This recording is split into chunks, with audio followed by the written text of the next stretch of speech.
Jacob, plumber, Port of Seattle. We do maintenance for marine side. We do land and marine. So we work a lot all along the waterfront, underside docks, inside buildings. What is your current position and what kind of training did you have to get into this job? Yeah, so I'm a journeyman plumber with the Port of Seattle, and to start an apprenticeship, all you need is to be 18, a high school diploma, or a GED. What's a typical workday like? Typical workday usually starts out with us here at the port having our team meeting and going over our schedule for the day. It's always a rough outline because things are pretty fluid, lots of moving parts at the port. We have things that we want to get done, and then throughout the day, there's always going to be things popping up that we have to go deal with, like emergencies and such. What certifications or licenses are required for the job? Obviously, to be a journeyman, you need your journeyman's license. So once you complete your required schooling, you'll get that. Through the union, we do a lot of training and certification courses that are provided at the hall.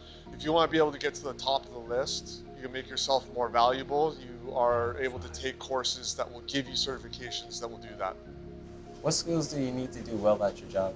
Especially here at the port, we have a lot of different properties that are vary in age and different materials. So you need to be able to solve things without important information, or be able to know who to ask and when to ask questions.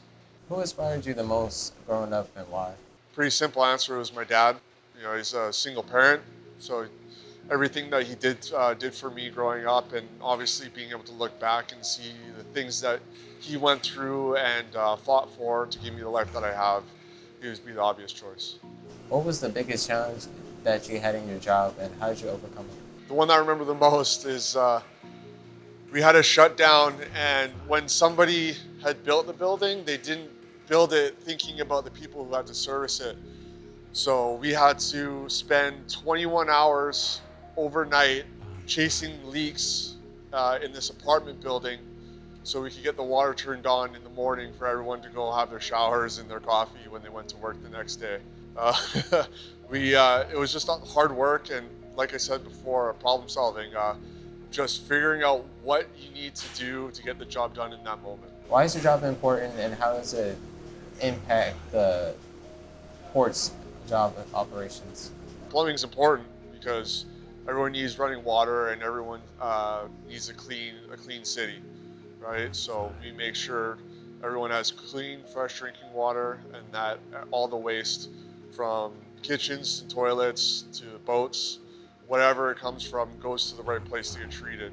What advice would you want to give if someone wanted to pursue your job? For anyone interested in getting in construction or being a plumber, I would say that the best piece of advice is, if you're not 100% sure or you're on the fence, I would say stick with it, because my schooling was paid for. And when I got my journeyman license, I had money in the bank and I had something I could always fall back on.